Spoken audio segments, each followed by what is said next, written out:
Hello, my name is James George. I'm the inventor of the ITR, and I just want to go through some of the developments we've made to the original Micro ITR and the differences between our latest model and the original model that we came out with a long time back. All right, so one of the differences is we found these nice rubber plugs. With the iMicro series, we were having problems with them cracking, so we're using a much softer, more flexible rubber. And also on the inside, we have some foam plugs, and we've used just a razor blade to slice two slices in it that the bands are fitting over. And what's nice about this is even if you take them out, the bands aren't going to slip out like on the older model where the foam plugs didn't have a notch in there that would actually secure the rubber bands to them.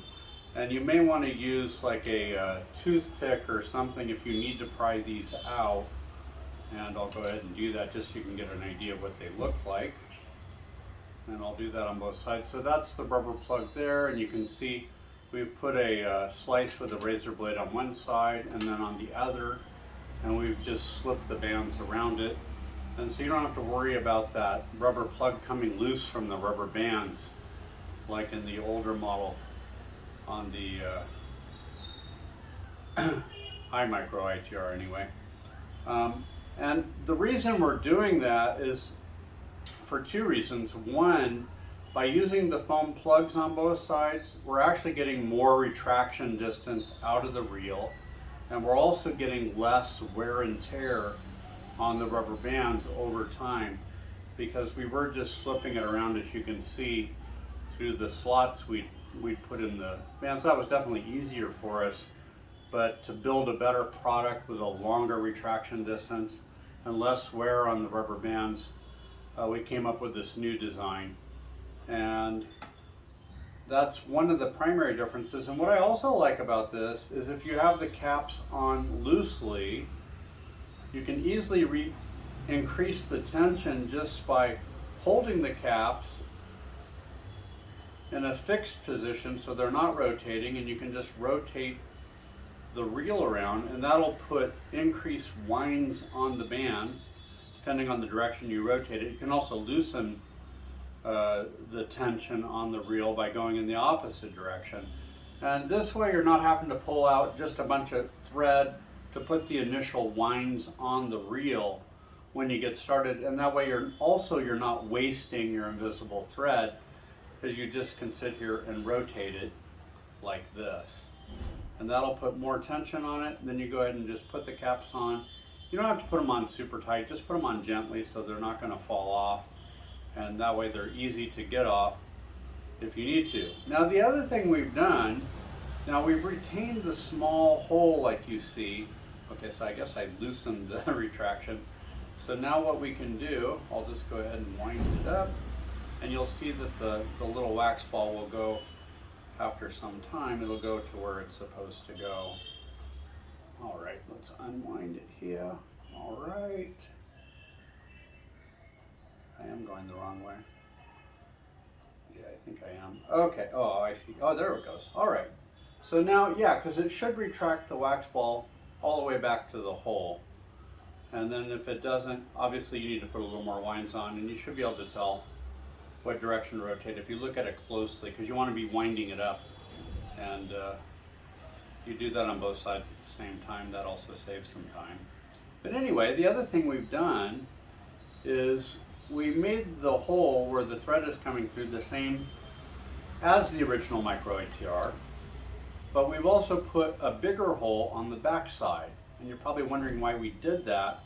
But what it does is it allows me to machine polish the inside of the smaller tube. And why that's important is you almost can't break the thread. Even if I'm jerking on it at the wax ball, the thread won't break because that acrylic on the inside is smoothly polished over. So it's got like a very smooth curved edge that's been professionally polished using compound and buffing powder and so forth to make sure it's perfectly smooth. Now we couldn't do that. We were kind of hand milling the inside of the original ITR, so it's actually not as high quality as this version in terms of what we've done. And then also with the larger hole on the opposite side, we can take our machine polishing. We've also been able to do that. Now, so that's the two biggest differences. I mean, the only advantage I might see to this one with the holes being open on both sides is that the air may flow through better when you're trying to just suck the thread out to reset it if you're doing it that way. Personally, I don't really bother with that. I'll wear maybe 2 or 3 ITRs when I'm performing it. So if I do break the thread during a performance, it's not an issue. I just, grab another wax ball on one of the other ITRs and I can move right along. And it makes it almost even more impressive that you're able to continue to do this when the audience thought something went wrong if you should break the thread. But that's, honestly, I've been using this for about 5 years with my ghost can routine, and I'm never breaking the thread. It just doesn't break. And the routine is instantly resetting. We're including that as a free bonus item when you order one of the improved new original micro ITRs also. And so yeah, that's one of the other things. And then you can have that same advantage just by simply pulling the caps off when you go to suck the air through the tube, and you should be able to reset it that way too if you want to do the same thing with this version. That way it's opening up the airflow on both sides just like the original. So you're not really losing any advantage to that at all. But you are gaining the advantages of the adjustable tension and the easy, smooth moving guides on the thread. You can also run the thread through the larger hole if you want. It doesn't really matter either way. So if you happen to be able to reset it the other way or one way or the other, that's perfectly fine. And so I hope you can see the value of what we've done here, and I look forward to your comments and feedback on this as well. And thank you again for supporting the original ITR. And this is the only version of the original we're actually manufacturing at this time. But we'll get back to you. Thanks a lot for your comments, and I hope this really clarifies the differences between the original micro ITR and the improved original micro ITR. Thank you very much.